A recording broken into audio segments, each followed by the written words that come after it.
Good day mga kapaso. Today's video guys ay patungkol po sa ating bagong hybrid na dragon fruit. Kasi nga po alam nyo patapos na ang season ngayon. So hinabol ko talaga itong experiment na ito. Kung yung nakikita dyan guys sa ating video, no? Ito po ang ating paso ng Royal Red. Ito. Saka yung yellow dragon fruit. Ito po. Yan. Dalawa yung puno na yan. Kung yung nanonotice guys. So ang ginawa natin guys, gumawa ko ng hybrid. Kung try ko kung ma-hybrid ko siya o magkaroon ng mutation, ano? Kasi may mga varieties ng dragon fruit gaya ng Isis Gold.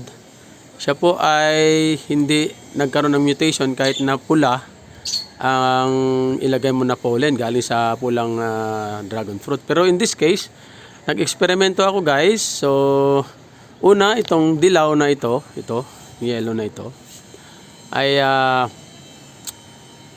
nagkaroon siya ng bulaklak na dalawa dito po, ano? So, ang pangalan niya po yellow, 'di ba? Sabi ko.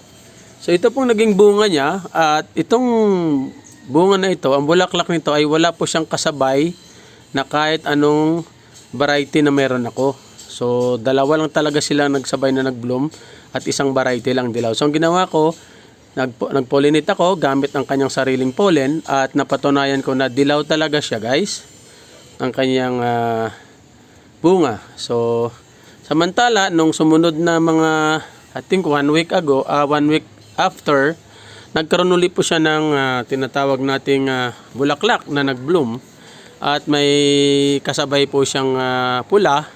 At ang ginawa ko po ay nag-cross-pollinate ako. So, nung nag-cross-pollinate ako guys, ito po naging resulta ng kanyang bunga. Naging orange po siya.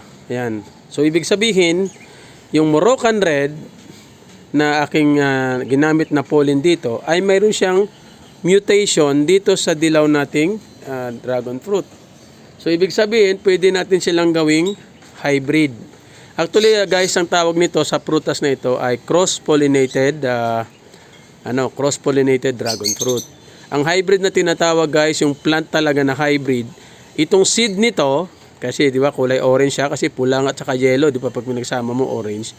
Ang gagawin mo para magkaroon ka ng hybrid na plant, yung buto nito, yung patubuin mo siya para po magkaroon siya ng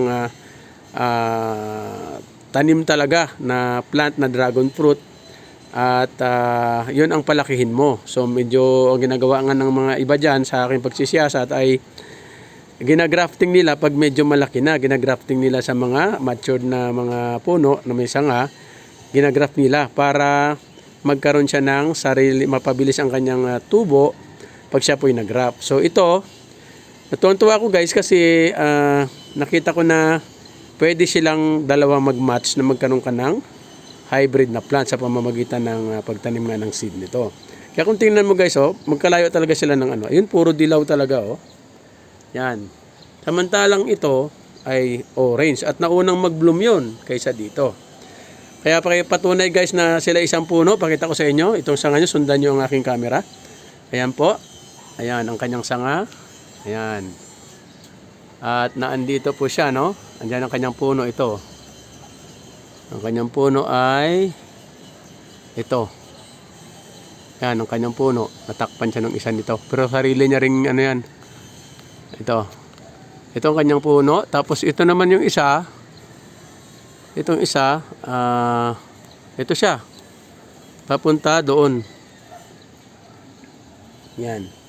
So nangangulugan guys na pwede tayong magkaroon ng hybrid nito pag gawin natin yung sinabi ko kanina, no, na itanim natin yung kanyang seed. At saka nakaraan kasi yung una niyang bunga, kung naalala niyo yung video ko nung nakaraan, yung nag-pollinate ako na may kasabay siyang mga pula, ang ginawa ko pinaghalo-halo ko nga yung pollen ng Moroccan Red, Royal Red na pinaghalo ko lang at kinross pollinate ko dyan. At ang una niya naging bunga, kulay orange nga. At ang nanotice kong pagkakaiba guys, ay maliliit ang kanyang bunga pagka nag-cross pollinate tayo. Ang liit niya guys, kumpara doon sa dalawang sarili niyang pollen na malalaki kumpara dito, ano. So ayan guys. So yun lang ang nakita kong disadvantage sa ngayon kasi nung kinross pollinate ko siya, halos pareho lang kalalaki ang kanyang bunga pero orange ang kulay. At nung sarili niya ng pollen ang ginawa ko, lumaki siya. Almost siguro ang nilaki niya mga 30 to 40% ang nilaki niya doon sa original niya na pollen. So ayan guys, ako'y natutuwa na nagkaroon tayo ng magkaibang bunga sa ibang puno dahil doon sa cross pollination na ginawa natin. At nagkaroon pa tayo ng hybrid na dragon fruit na dapat nating itanim ang seed para magkaroon tayo ng hybrid na plant. Ngayon meron tayong cross pollinated na bunga niya. So kung natin siya, matanim yung seed at lumago at lumaki at magbunga, mayroon na tayong ganitong bunga na sa isang plant din. Alright mga kapaso, sana nakabigay ito ng konting information sa inyo patungkol po sa pag-aalaga ng dragon fruit. Nakakatuwa lang kasi nagbago ang kanyang kulay. So mga kapaso, hanggang dito na lang ating video sa araw na ito. Sana ay nag-enjoy kayo. At sa mga hindi pa po nakapag-subscribe sa ating channel, pindutin nyo na po yung subscribe button at yung bell notification natin para po updated kayo sa susunod nating mga video. Alright mga kapaso, see you next video. Bye-bye.